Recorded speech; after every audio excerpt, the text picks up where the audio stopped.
memang semua teknologi apapun, kalau kita melihat dari sisi manfaatnya, pasti ada positif dan negatif. Hal-hal yang kurang baik menurut kacamata agama, hal-hal yang kurang baik menurut kacamata adat istiadat, menurut budaya dan lain sebagainya. Maka semua itu kita harus bisa membatasi diri. Tinggal bagaimana kita sebagai orang tua mampu memberikan bimbingan pada anak-anak kita supaya bisa memanfaatkan media sosial itu dengan baik, dengan tujuan pendidikan, dengan tujuan budi pekerti, dengan tujuan hal-hal yang berguna untuk masa depan. Sapa Hati bersama Gus Agus.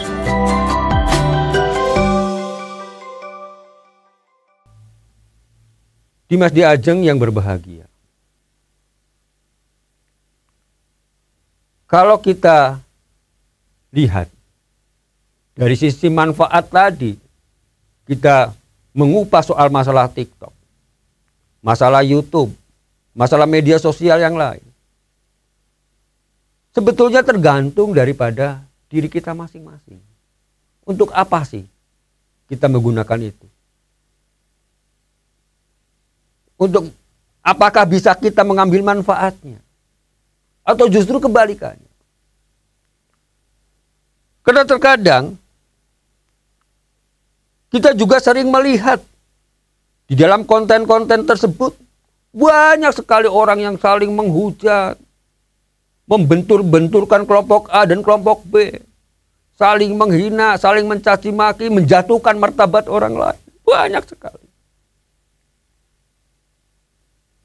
Hal-hal yang seperti inilah yang kita harus hati-hati. Apalagi para konten kreator.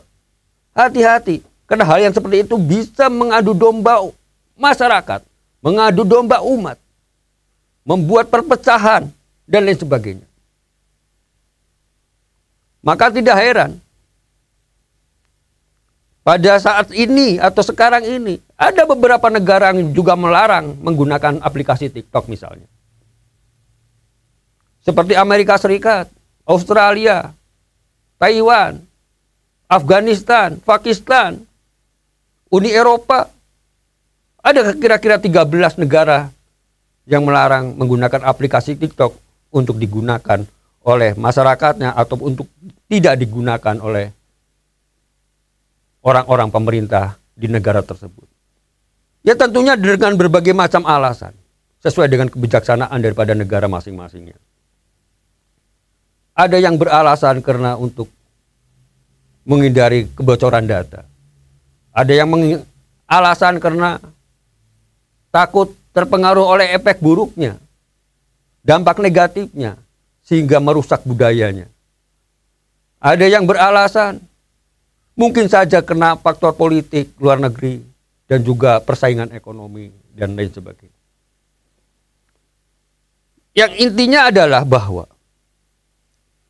di dalam konten TikTok maupun yang lainnya, itu banyak sekali orang mengekspresikan sesuatu di dalamnya. Baik itu ekspresi yang jelek, ekspresi yang buruk maupun ekspresi yang baik.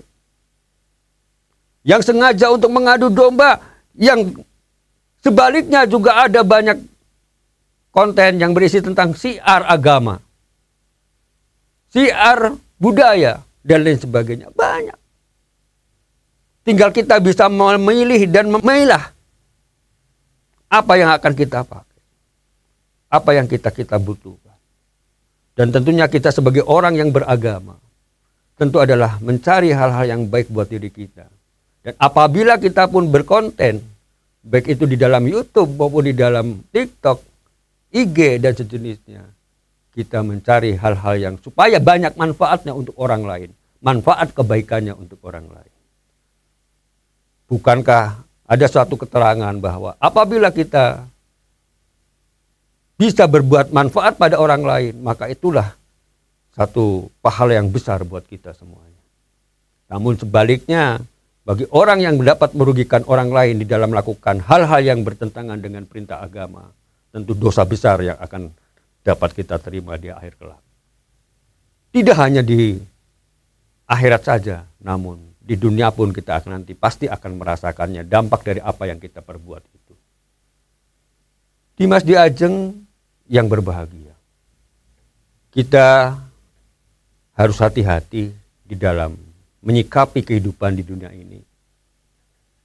Baik itu dalam dunia nyata maupun dunia maya. Jangan sampai kita melakukan sesuatu bisa menimbulkan adu domba, bisa menimbulkan perpecahan. Kalau kita perhatikan, kalau kita kembali lagi pada ajaran agama kita, Rasulullah SAW bersabda, la yadkhulul jannata namam, rawahul Bukhari wa Muslim. Tidak akan masuk surga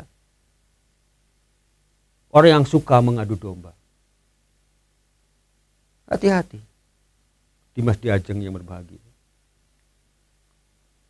Ini ancaman yang jelas buat kita.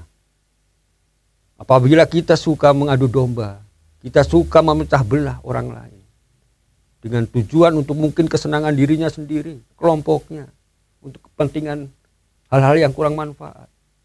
Yang buat dirinya sendiri mungkin menguntungkan, tapi buat orang lain ini sangat merugikan. Ingat, semua itu menjadi dosa besar yang dampaknya nanti kita tidak mungkin bisa masuk surga. Dimas Diajeng yang berbahagia, kalau kita bicara soal baik dan buruk, itu sebetulnya itu tergantung daripada penilaian orang itu sendiri sih sebenarnya.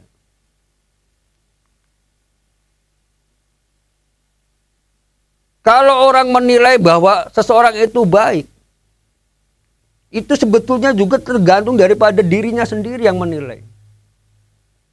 Apakah terdorong oleh hawa nafsu?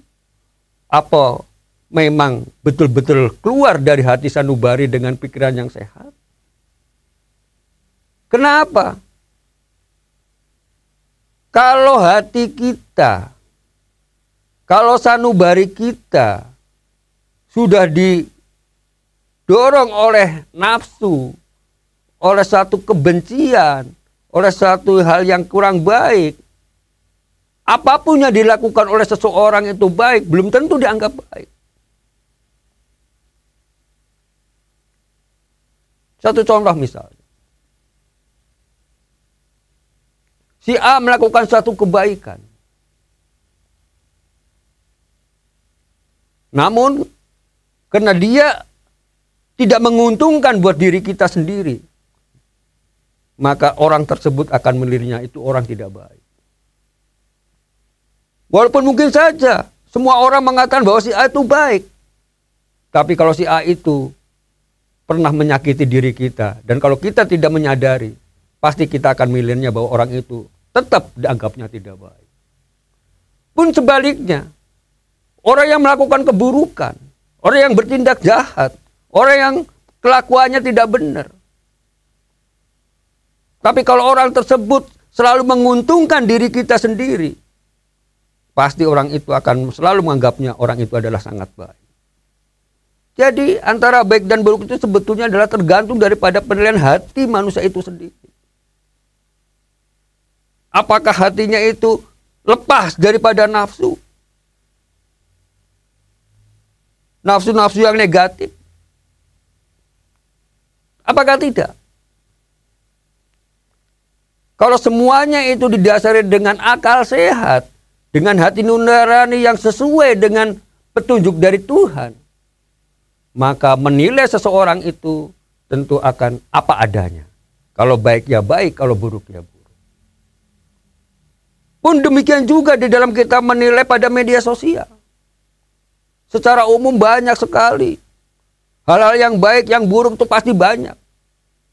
Tapi kembali lagi seperti semula, bahwa kita bagaimana mampu menyikapi, mampu menghadapi, mampu memanfaatkan apa yang ada di dalam konten-konten tadi untuk dunia nyata, untuk kehidupan kita di dunia. Bisa kita ambil manfaatnya, baik untuk masalah pendidikan, untuk masalah ilmu pengetahuan, untuk masalah agama, untuk masalah budaya, Kalau itu kita bisa ambil manfaatnya untuk diri kita yang diaplikasikan pada dunia nyata, maka insya Allah menjadi hal yang baik. Namun sebaliknya, kalau kita terlarut dalam dunia maya sehingga sampai lupa waktu, kita mengikuti apa-apa yang di sana menjadi hal-hal yang tidak baik, maka aplikasinya pun di dalam dunia akan mengakibatkan orang itu menjadi tidak baik. Melakukan keburukan-keburukan, melakukan kejahatan-kejahatan. Dan berbagai macam hal-hal yang lain. Sobat Dimas di Ajeng yang berbahagia.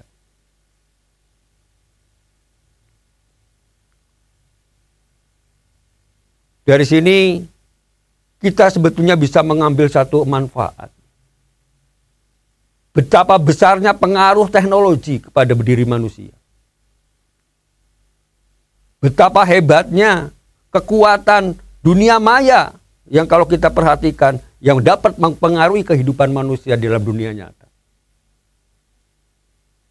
Banyak sekali hal-hal yang terjadi karena mereka mencontoh, mereka meniru, mereka mengikuti apa-apa yang ada dalam konten-konten, baik itu di dalam media YouTube maupun dalam media Instagram maupun dalam media TikTok.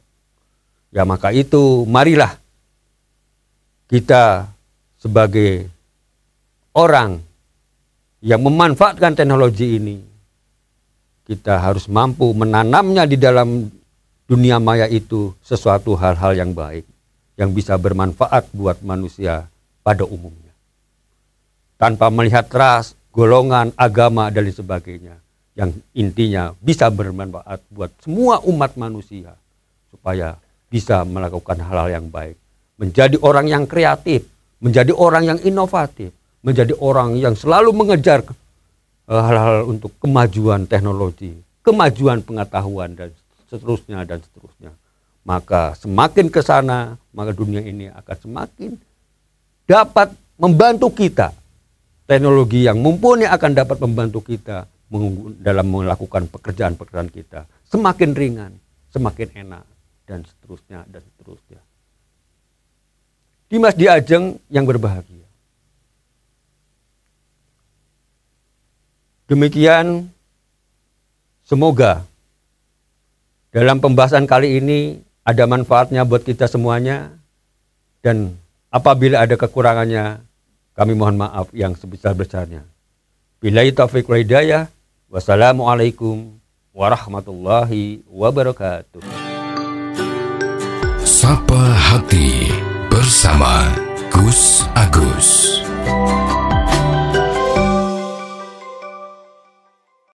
Dipersembahkan oleh Ziman, enzim antioksidan aktif, menjaga kesehatan dan memperpanjang usia Anda.